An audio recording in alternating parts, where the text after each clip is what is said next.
In this video, I'm going to share with you what I would do differently if I was starting my real estate career today.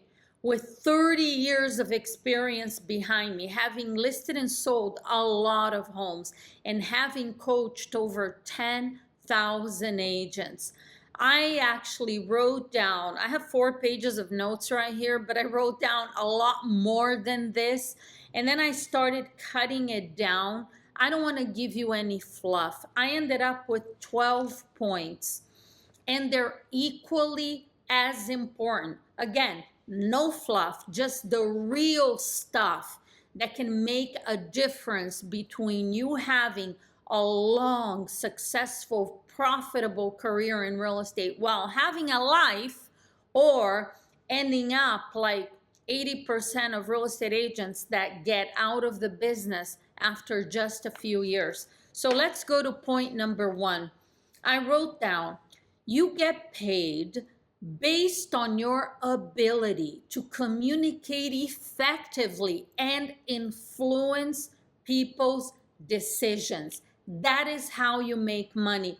And then I wrote down, no matter where you get your leads, I don't care if they come from social media, if they come from open houses or online websites, wherever they're coming from, if you don't learn how to communicate effectively with people, you are never going to sell a lot of homes. I don't care if we're talking about buyer sales, listing sold. Without effective communication, you don't have a business. And mastering the art of communication should be your number 1 priority. So then inside this point number 1, I wrote down 10 more points. So we're still on point number 1. Write this down. Communicating effectively means that you speak with precision and clarity, using words that are simple and direct. No fluff, no fillers. If the person you're speaking with has to think too hard about what you're saying, you already lost them. Power is lost in too many words or over explaining. Again, precise and clear. Point number 2, under point number 1, tune into people's emotions. Influence starts with you being very aware, not only on what is it that they're saying, but how they are saying it. You've heard the term read the room. That's what this is about. Number 3, listen intently and actively. People need to feel heard and understood, and that starts with your ability to listen. Communicating effectively is not possible if you're not actively listening. And when people feel understood, you earn their trust, and trust earns action. Number 4, in communicating effectively, speak with authority and presence. And under this point, I wrote down, communicate effectively and confidently. Speak with confidence. You are an expert, and you have to believe in what you're saying. That's what confidence means. No hesitation, no filler words. You gotta eliminate fillers and fluff. How about the communicating with presence? Presence means that you are fully engaged in the conversations that you're having. Over the phone, in person, it doesn't matter. Fully engaged. Your energy and your attention conveys authority and trustworthiness. This is effective communication. It's not just about what you say. Of course, what you say is important, but it's how you are saying it and how you show up confidence and full engagement equals influence. Sellers are a lot more likely to trust you and do what you say. Follow your lead when you speak clearly and confidently. Then point number 5 on this one, know your audience and frame what you are saying, your message, to their goals, not your agenda. Now, you don't need to worry about, oh, okay, what am I gonna say? I gotta frame my message. Download my script book for free. All the words are there and they are perfect. I know the audience. I have the experience and my scripts are very effective. So find the link in the description and download the script book. Number 6, ask strategic questions. Selling is not telling, it's asking effective questions. When you look at my script book, all of the scripts are made up of questions. The right question shifts the focus of the conversation faster than anything you can say. Number 7, adapt your tonality, your rate of speech to them when you deliver. And I talk about this a lot in my videos, mirroring and matching. Meet them where they're at so you can lead them where you want them to go. That's how it's done. Number 8, use silence strategically.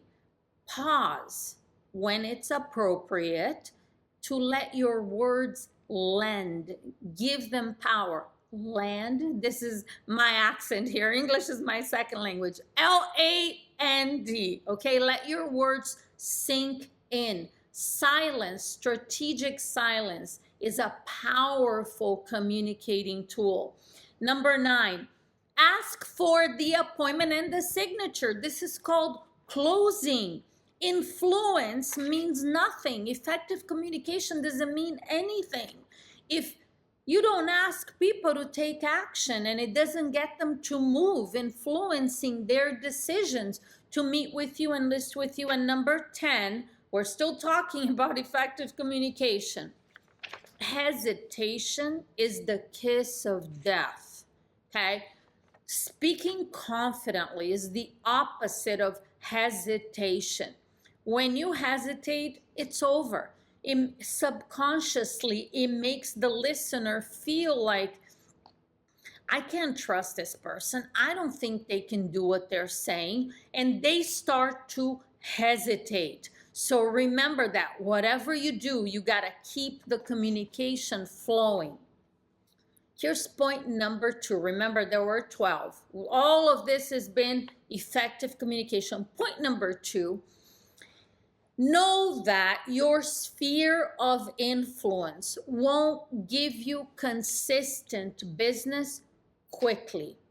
I don't know anyone that gets into real estate and they're looking at it as a full-time career, because there are a lot of part-time real estate agents out there. So if they don't sell anything all year or sell one house, they're happy. But agents that want to make this into a career full-time cannot rely on their sphere of influence when they start.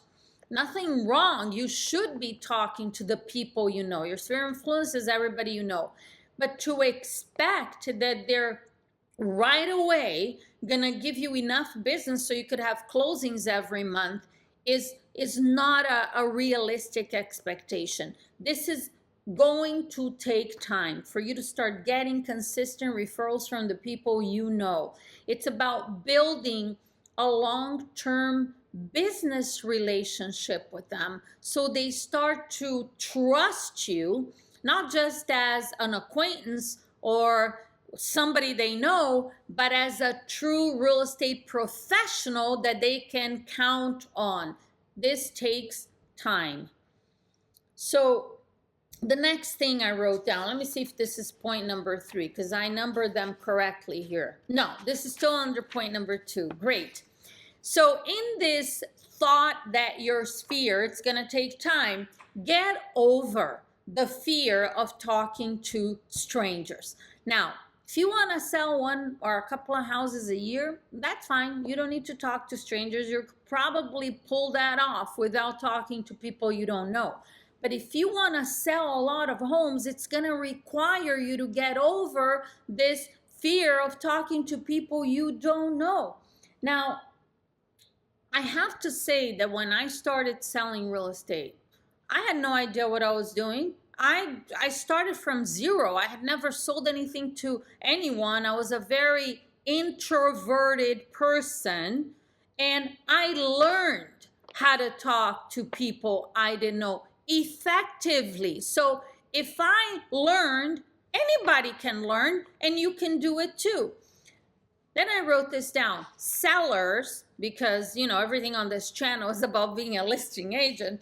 Sellers are not going to come knocking on your door and ask you to list their house. Okay, that's not going to happen. I don't even think you'll get one of those a year. They're coming to you and saying, please list my house. If you want to make a lot of money and you want to get paid every month, like not once in a while, you want to be able to count on your income consistently, you cannot sit around and wait. You have to look for people that want to sell their houses every single day. I got hung up on thousands of times. I didn't count. I don't know. Maybe I don't know, 100,000 times. I have no idea. Endless hang-ups. I made a fool of myself more times than I want to admit. So what? Through that process is how I built my career. Learn and move on. The most important four-letter word in your real estate career is next. That's it. So here's an affirmation for you. I love this one. I am not going to let some random stranger who hung up on me ruin my day or my career. Think about it. Complete stranger. You have no idea who they are. You're never going to talk to them again. Here's point number 3. Choose one thing and dominate it. Ooh, I love this thought. I chose for sale by owners and expired listings. If you choose buyers, fine. I mean, you're not going to learn much about working with buyers on this channel, but okay. You choose circle prospecting, fine. You choose social media, whatever. Whatever you choose, pick that one thing and own it so deeply that no one can touch you. There is so much power in this. No more like messing around, a little bit of this, a little bit of that, wasting time being all over the place. The most important thing that's gonna make your career incredibly successful and profitable is focus. So choose one thing and go for it with all you've got. Become the best at it. Point number 4. I didn't do this, but I would do it differently. Hire an assistant on day 1. Oh my gosh, but I don't have money to pay an assistant. Well, if you don't have an assistant, you actually do, because you are the assistant. Not having someone else doesn't mean you don't have one. You're just doing the job of an assistant. And you, by applying what I teach, can make a fortune in real estate. So why would you want to do the job of an assistant? Whatever having a good assistant costs, it's cheap in comparison to the amount of money you can make by putting all of your time and effort into not being the assistant. Point number 5, create an informative, powerful monthly newsletter and send it to everyone you know, including your long-term leads. Informative, powerful, real estate information, which everyone wants to know what's happening in real estate. And make sure that when you look at this newsletter that you're going to send out, it's something that people are not going to click the unsubscribe button. Okay? Not like food recipes or silly things. Information about your local market, information that people want to know. It's available everywhere for you. So make sure that is done. Again, not something that I ever did. Point number 6, understand from the very beginning of your career that overpriced listings don't sell. This was a very hard lesson for me because my first year in real estate, all that I focused on was prospecting, talking to people, making calls, and taking listings. I didn't know that they weren't gonna sell, and many of them didn't, and they expired, and it's very painful. And at some point, my second year in real estate is when I start realizing, well, I gotta make sure that these listings are priced to sell. I still sold 25 homes my first year. It was the best year of my life. I thought I had won the lottery. So it worked out okay, but it's never a good feeling when a listing expires. Number one, because I'm letting the sellers down. They hired me to sell their house. They didn't hire me to list it, but also I'm not getting paid for all of the work and time that I put in. So list and reduce is the mantra of great listing agents. What are you doing today? I'm going to list and reduce, list and reduce, list and reduce. That's where the money is made. Point number 7, pre-qualifying all of your appointments. Again, from day one. Did I do this? Kind of, sort of, not always, because I felt very uncomfortable asking some of the pre-qualifying questions. People are not going to answer. I just set an appointment. I'm so excited. Now I got to ask these pre-qualifying questions. What if they don't want to answer and they get upset or they say... So I talked myself out of it. I would ask some questions, the easy ones and the silly ones, but the ones that really matter, I avoided.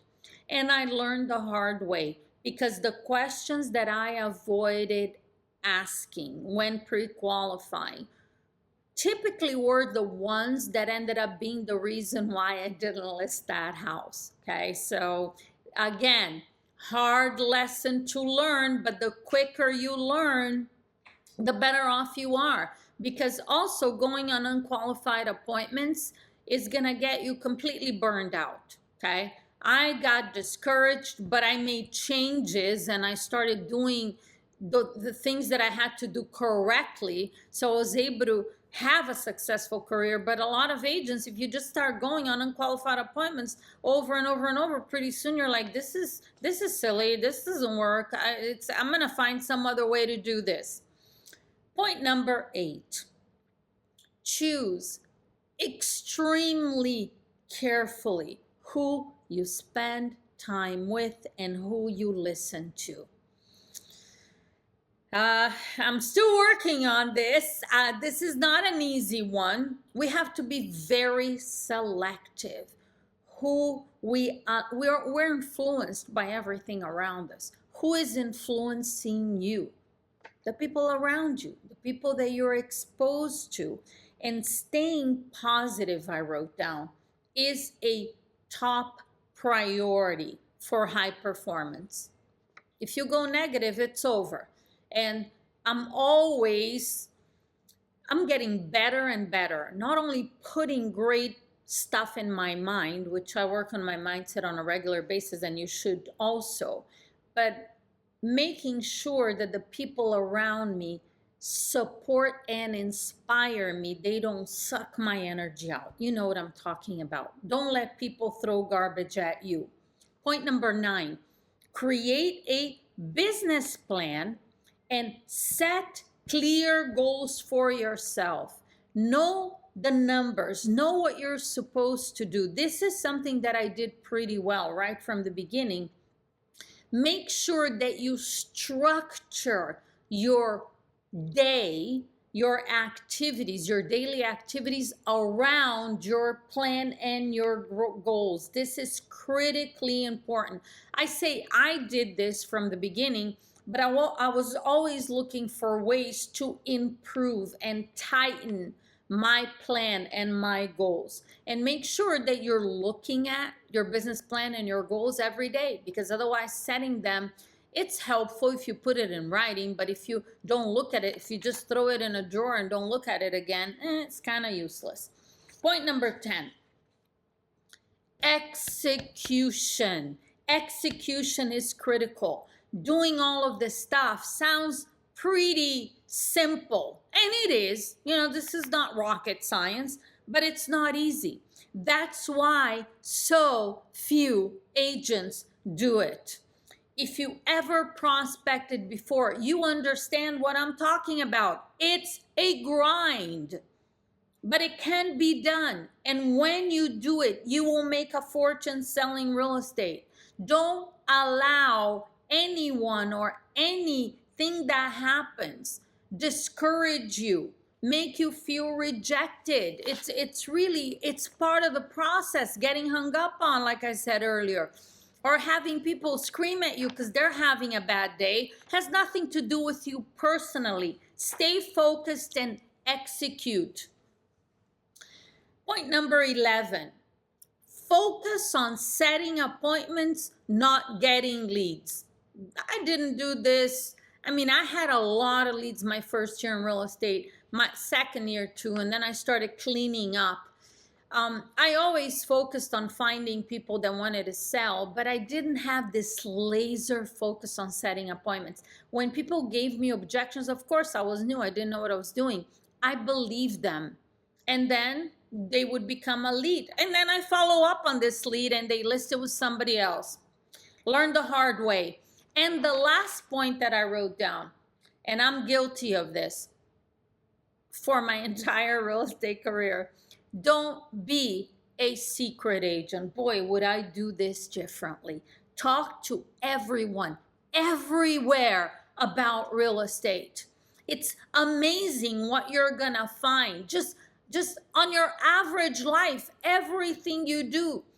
Let everyone know that you are in real estate. Give them information on what's happening with prices, with your local market, with inventory. So I'm talking now outside of very specific prospecting. Everyone, everywhere should know that you're in real estate, and you should ask them, are you interested in buying or selling real estate anytime in the near future, or do you know anyone that I can help right now? And that's the end of the list.